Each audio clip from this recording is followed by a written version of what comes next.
नमस्कार दोस्तों। आज हम लोग बात करेंगे यूपीएसआई के तैयारी के बारे में। मैंने जो किया है, जो चीज़ें पाई हैं, उससे जो चीज़ें सीखने में आई, समझने में आई, उसके संबंध में कुछ बात किया जाएगा। यदि आपको अच्छा लगे तो आप माने, अन्यथा स्किप करके आगे बढ़ें। ऑनलाइन प्लेटफॉर्म पे बहुत सारी चीज़ें उपलब्ध हैं। देखिए, ऐसा नहीं है, देखना चाहिए। बहुत जगह से बहुत सारी चीज़ें मिलती हैं, समझने को मिलती हैं। तो यदि आपको जिसका जो चीज़ समझ में आए, आपके हिसाब से सही दिशा में ले जा रहा है तैयारी के, तो आप उस चीज़ को फॉलो करिए, देखिए। यदि आपको सही लगता है तो आगे बढ़िए, अन्यथा छोड़िए उसको, कोई दूसरा पैटर्न देखिए आप। तो आज हम लोग सिर्फ एसआई के सिलेबस के बारे में, उसके पीवाईक्यू के बारे में, और उसके पीवाईक्यू के साथ क्या करना चाहिए, क्या नहीं करना चाहिए, इसके बारे में, उसको किस तरह समझ के स्टडी करना चाहिए, इसके बारे में हम लोग कुछ बातें करेंगे। यूपीएसआई की तैयारी स्टार्ट, यदि आप पहले से ही आप कंपटीशन की तैयारी कर रहे हैं तो अच्छी बात है। आप एक दो बार पढ़ भी लिए होंगे सारे सिलेबस। आपको बस रिवीजन करना होगा, या फिर जो नए स्टूडेंट हैं वो भी स्टार्ट कर रहे हैं, उनको तो पढ़ना है ही, लेकिन सबसे पहले किसी आयोग को जानने के लिए, किसी के किसी भी एग्ज़ाम को जानने के लिए, उसका सबसे सही तरीका ये है जो आयोग द्वारा सिलेबस उपलब्ध कराया गया है, और उसके द्वारा लिए गए पूर्व में एग्ज़ाम जो हैं, वो आपके एग्ज़ाम को समझने के, आपके जिस चीज़ की आप तैयारी कर रहे हैं उस चीज़ को समझने के लिए ये दो चीज़ें बहुत अहम भूमिका निभाती हैं। यदि इन दो चीज़ों को आप पहले करके आगे बढ़ेंगे तो आपको लगेगा नहीं, मैं इन सब चीज़ों आपको लगेगा कि नहीं, मैंने ये सारी चीज़ें की है और मैं अच्छी दिशा में तैयारी कर रहा हूँ। सबसे पहले आप पीवाईक्यू को लें यूपीएसआई के, या आप जिस भी एग्ज़ाम की तैयारी कर रहे हो, तो उस यूपीएसआई का मान लीजिए लेते हैं पीवाईक्यू 2-3 साल का, 2-3 3-4 साल सफिशियंट रहेगा।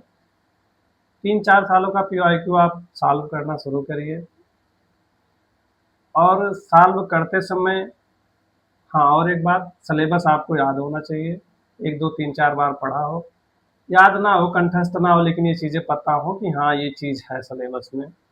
सिलेबस को याद रखते हुए आप पीवाईक्यू को सॉल्व करेंगे। पीवाईक्यू को सॉल्व करते समय आपको ये चीज़ें ध्यान देनी है कि पीवाईक्यू आप हिंदी से शुरू करते हैं, या फिर पॉलिटी से शुरू करते हैं, या मूल विधि से शुरू करते हैं, मैथ्स, जीके, जीएस, जहाँ से भी शुरू करते हैं आप, सॉल्व करते समय आपका सिलेबस याद रहे, उसी के अकॉर्डिंग आप सॉल्व करिए, और ये चीज़ें ध्यान में रहे कि हम इसको समझ रहे हैं, एग्ज़ाम के पैटर्न को समझ रहे हैं, आयोग के पैटर्न को समझ रहे हैं। सॉल्व करते रहेंगे, जब आप सॉल्व करेंगे तो सॉल्व करते दौरान आप बहुत सारी चीज़ें पाएंगे। ये सारी चीज़ें आप जब सॉल्व कर लेंगे तो आपको लगेगा नहीं, इस टॉपिक से ये क्वेश्चन है, इस टॉपिक से ये क्वेश्चन है, इस टॉपिक से ये क्वेश्चन है। सारे टॉपिक्स के बारे में आपको नॉलेज होगा, सारे टॉपिक्स के बारे में नॉलेज होगा, और ये पता चलेगा आपको कि कहाँ से क्वेश्चन पूछा गया है, कहाँ से क्वेश्चन आयोग ने उठाया है। जब इन सारी चीज़ों को आपको जानकारी हो जाएगी अच्छे से, तो आप जब सिलेबस पढ़ेंगे, बुक पढ़ेंगे, नोट्स पढ़ेंगे, तो आपको समझ में बहुत अच्छे तरीके से आएगा, और आपको लगेगा कि नहीं, हम एक अच्छे दिशा में तैयारी कर रहे हैं।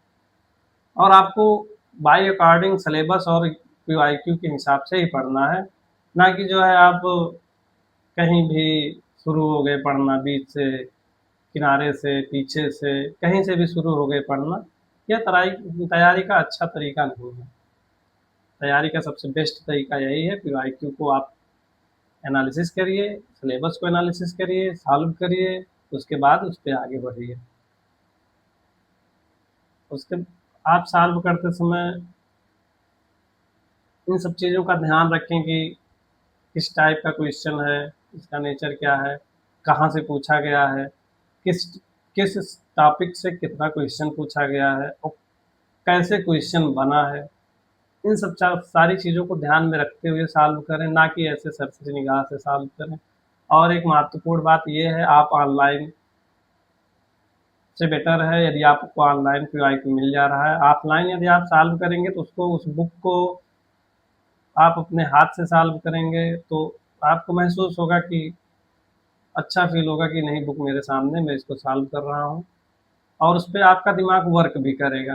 अन्यथा आपको ऑनलाइन आप कहीं भी सॉल्व करते हैं, कोई सॉल्व करा रहा, आप देखते गए, आगे खिसकती रही स्लाइड, सॉल्व करते रहे, खिसकती रही, आंखें देखती रही, उस पे ना आपका दिमाग काम कर रहा है, ना आपका हाथ काम कर रहा है, ना आपकी बॉडी काम कर रही, बस आंखें काम कर रही हैं, देख रही हैं, जा रही हैं, देख रही हैं, जा रही हैं, स्लाइडें आगे आगे।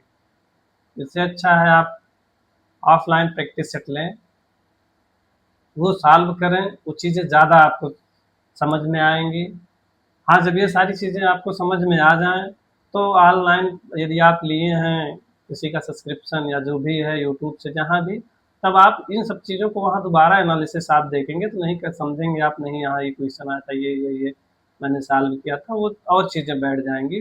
लेकिन ये सारी चीज़ें आप ऑनलाइन का अगर आप फ्री टाइम में उपयोग करते हैं तो ज़्यादा बेटर रहेगा, नहीं तो आप बुक का इस्तेमाल करें, यूज़ करें, वो चीज़ें महसूस होती हैं, पढ़ने में अच्छा लगता है, दिमाग भी वर्क करता है।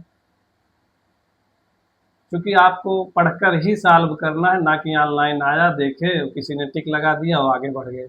जब आपको खुद पढ़ के सॉल्व करना है तो क्यों ना हम पढ़ें, खुद से पढ़ें, खुद से प्रैक्टिस सेट को सॉल्व करें, खुद उसको महसूस करें, खुद उसको नोटिस करें कहाँ से क्वेश्चन पूछा है, खुद उसके बारे में समझें, जानें क्या है, कैसे है, कहाँ से हैं। जब सारी चीज़ों को जान लें, फिर उसके बाद आप यदि प्रिपरेशन कर चुके हैं, एक बार तो ठीक है, नहीं हुआ है तो फिर आप करते रहें और प्रैक्टिस सेट सॉल्व करते रहें और सॉल्व करने के बाद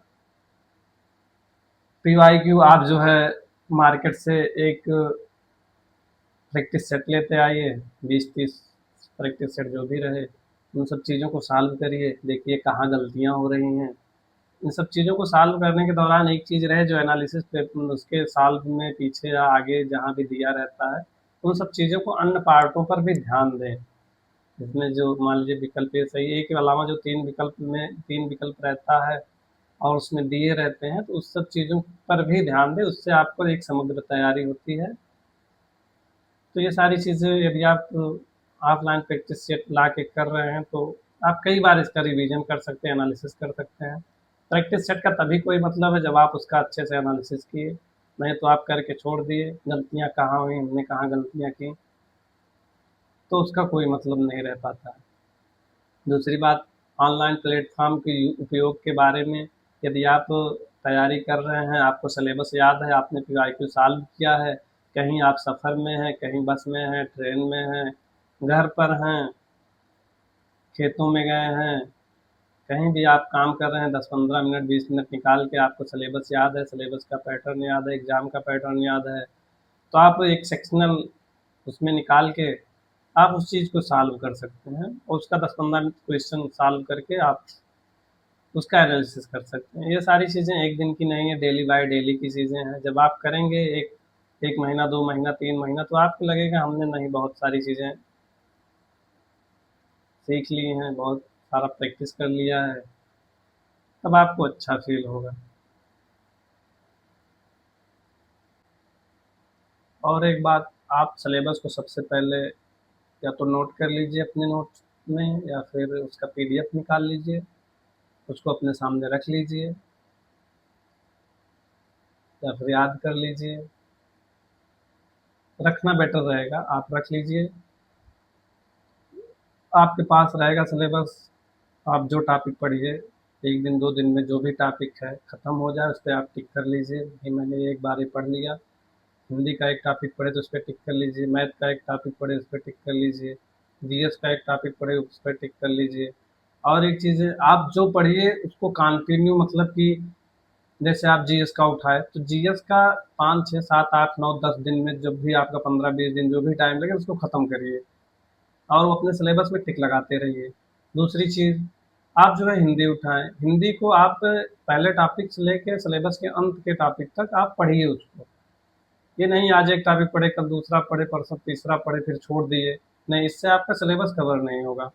आप एक टॉपिक पढ़े उस पर टिक लगाए, नहीं मैंने ये पढ़ लिया, एक बार पढ़ा, फिर दोबारा जब वो दूसरे टॉपिक पढ़े कल उस पर टिक लगाए, परसों पढ़े तो उस पर टिक लगाए। ऐसे ऐसे करके आप पूरा सिलेबस जब कवर हो जाए तब कोई एक बार में 2 3 टॉपिक जितना आप पढ़ पाएँ, जितना टॉपिक आप कवर साथ लेके चल पाएँ उतना टॉपिक पढ़िए।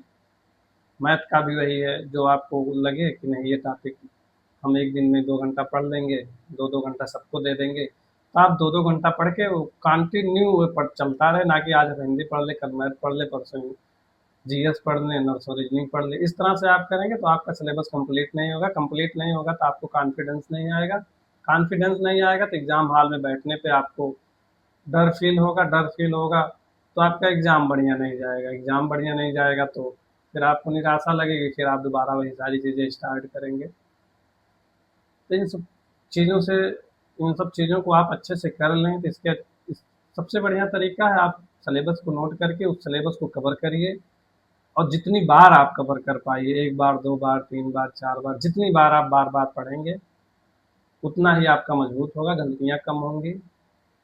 और फिर उसके बाद आप प्रैक्टिस सेट तो देंगे ही, प्रैक्टिस सेट देते रहें।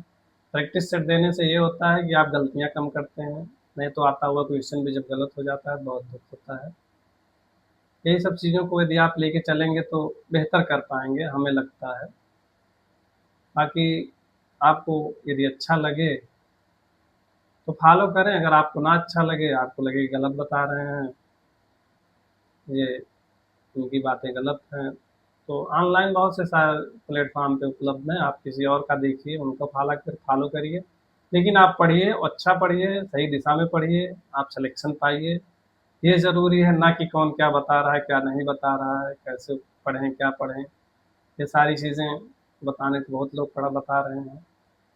आप जिस पे काम कर पाएँ, जिस चीज़ को फॉलो कर पाएँ, जिस पे आप चल सकें, कुछ आपको लगे कि नहीं हाँ, हम ये सही दिशा में चल रहे हैं, आपको अच्छा लग रहा है तो आप करिए। धन्यवाद।